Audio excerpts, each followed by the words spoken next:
देखिए ऑर्बिटल्स के बारे में मतलब बच्चों में बहुत ज़्यादा मिसकंसेप्शन होता है। वो ऑर्बिटल को समझ ही नहीं पाते हैं कि ऑर्बिटल क्या चीज़ है। ठीक है, तो आज जो मैं आपको समझाने की कोशिश करूँगा वो कॉन्सेप्ट है ऑर्बिटल्स का। ठीक है, कि ऑर्बिटल किसी एटम्स के चारों तरफ किस प्रकार से डिस्ट्रीब्यूट होते हैं। तो ऑर्बिटल्स के बारे में आप लोग पढ़ ही चुके होंगे कि ऑर्बिटल क्या होते हैं। तो ऑर्बिटल के बारे में मतलब क्वांटम मैकेनिकली ऐसा बताया जाता है कि न्यूक्लियस के अराउंड, ठीक है, किसी न्यूक्लियस के अराउंड वह क्षेत्र जहाँ पे इलेक्ट्रॉन्स के पाए जाने की प्रोबेबिलिटी मैक्सिमम होती है उसको हम ऑर्बिटल्स कहते हैं। ठीक है, उसको हम ऑर्बिटल कहते हैं। अब वो ऑर्बिटल कई प्रकार के हो सकते हैं, जैसे मतलब इलेक्ट्रॉन का डिस्ट्रीब्यूशन किस प्रकार से है, 3D में इलेक्ट्रॉन का डिस्ट्रीब्यूशन किस प्रकार से है उसको एक स्पेसिफिक नाम दे दिया जाता है। जैसे अगर वो इलेक्ट्रॉनिक डिस्ट्रीब्यूशन मतलब अगर न्यूक्लियस के चारों तरफ स्फेरिकल हो तो उसको 1s ऑर्बिटल नाम दे देते हैं। अगर वो डम्बल शेप में इलेक्ट्रॉन का डिस्ट्रीब्यूशन हो तो उसको हम p ऑर्बिटल कह देते हैं। या फिर इसी प्रकार से d ऑर्बिटल और f ऑर्बिटल का भी कॉन्सेप्ट आता है। तो मेनली मैं जो स्क्रीन पर दिख रहा है वो 1s 2s 3s 2p x 2p y 2p z इन ऑर्बिटल्स के बारे में मैं आपका कॉन्सेप्ट क्लियर करूँगा तो आप ऑर्बिटल्स के बारे में कंफर्म हो जाएंगे कि ऑर्बिटल क्या होते हैं। ठीक है, तो सबसे पहले मैं अपने टॉपिक की तरफ चलता हूँ कि नाभिक क्या होता है। ठीक है, तो ये जो आप देख रहे हैं बीच में ये ठीक है, ये नाभिक है। ठीक है, तो कोई भी जो मैटर होता है वो 3 डायमेंशन में अपने आप को अरेंज रखता है।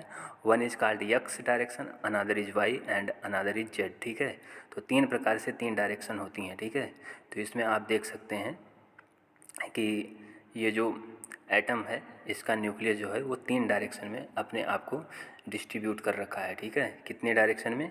3 डायरेक्शन में। ठीक है, ये देख लीजिए।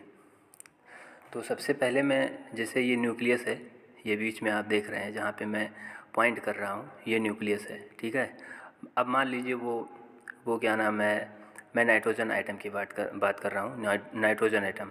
तो नाइट्रोजन एटम का कॉन्फ़िगरेशन होता है 1s2 2s2 2p 1s2 2s2 2p 3। ठीक है, ये नाइट्रोजन का कॉन्फ़िगरेशन होता है। तो जैसे ये नाइट्रोजन है, ये नाइट्रोजन का एक न्यूक्लियस है। तो आप लोग ये जान गए कि नाइट्रोजन के ऑर्बिटल जो हैं 1s 2s और 2p और 3p, इनमें जो इलेक्ट्रॉन है 1s 2s 2p 3s, इस प्रकार से इलेक्ट्रॉन का डिस्ट्रीब्यूशन होता है।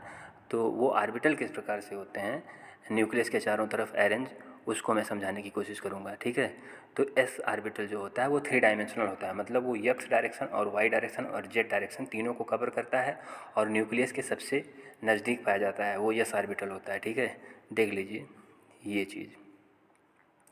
अब ये जो है ये एस ऑर्बिटल है, देखो तो ये एस ऑर्बिटल जो है, देखिए जेड डायरेक्शन को भी कवर कर रहा है, वाई डायरेक्शन को भी कवर कर रहा है, एक्स डायरेक्शन को भी कवर कर रहा है।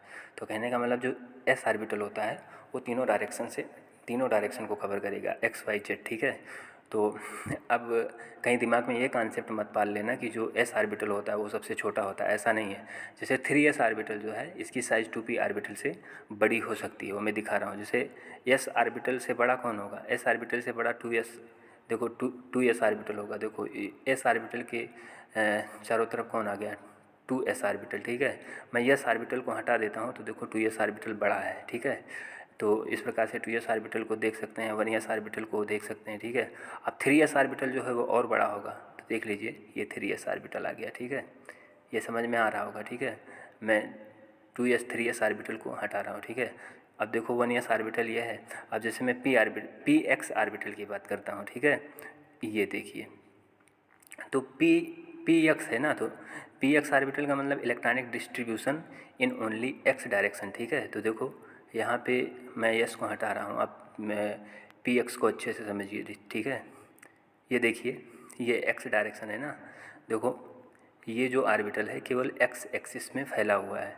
देखो एक्स के पॉजिटिव की तरफ और एक्स के नेगेटिव की तरफ, और देखो जेड को ये छोड़ रहा है, जेड और वाई से कोई इसका रिलेशन नहीं है। ठीक है, तो ये पी एक्स ऑर्बिटल हुआ। अब पी वाई ऑर्बिटल जो है वो कैसा होगा, तो पी वाई ऑर्बिटल को भी मैं एक्सप्लेन कर देता हूँ। ये देखिए, वो जो वाई ऑर्बिटल है उस वो भी पी वाई ऑर्बिटल है, वो भी देखो डम्बलाकार है ना, डंबल, ये देखो एक डंबल ये, दूसरा डंबल ये, दो डंबल बन रहे हैं, एक ये और एक ये, और इसका डिस्ट्रीब्यूशन जो है वो केवल वाई डायरेक्शन में है। देखो मैं दिखा रहा हूँ, देखो जेड को छोड़ रखा है और एक्स को छोड़ रखा है और केवल वाई में इसका डिस्ट्रीब्यूशन है, ठीक है। तो ये पी वाई ऑर्बिटल है। अब उसके बाद मैं पी जेड ऑर्बिटल समझाऊंगा, तो पी जेड ऑर्बिटल देख लीजिए। ये देखिए, पी जेड ऑर्बिटल जो है वो डम्बलाकार भी, पी जेड ऑर्बिटल जो है वो भी डम्बलाकार है, लेकिन यहाँ पे electronic distribution in only Z direction. ये देख लीजिए आप, देखो एक्स को ये छोड़ रहा है और वाई को भी छोड़ रहा है, ठीक है। ये देख लीजिए, मैं इसको दिखाने की पूरी कोशिश कर रहा हूँ, थोड़ा ध्यान से देखेंगे, ठीक है। देखो ये देखो, ये डम्बलाकार है कि नहीं है, और देखो वाई से इसका कोई संबंध नहीं है, ये वाई पर नहीं है, ठीक है। देखो वाई से ना संबंध है इसका और ना ही एक्स से, तो एक्स और वाई को ये छोड़ रहा है। तो इस प्रकार से p x p y p z orbital हमने समझा, ठीक है। अब इसमें 1s अगर पड़ा होता तो कहीं बीच में पड़ा होता, देखो 1s पड़ा है बीच में, ठीक है।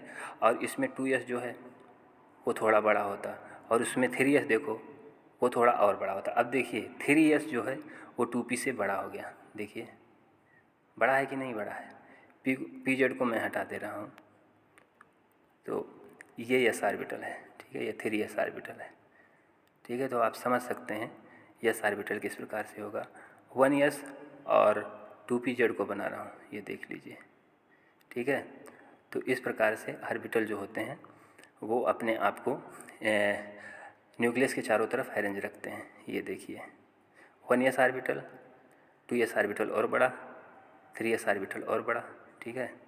तो इस प्रकार से आप ऑर्बिटल को समझ सकते हैं, ठीक है। Okay, thanks for watching the video.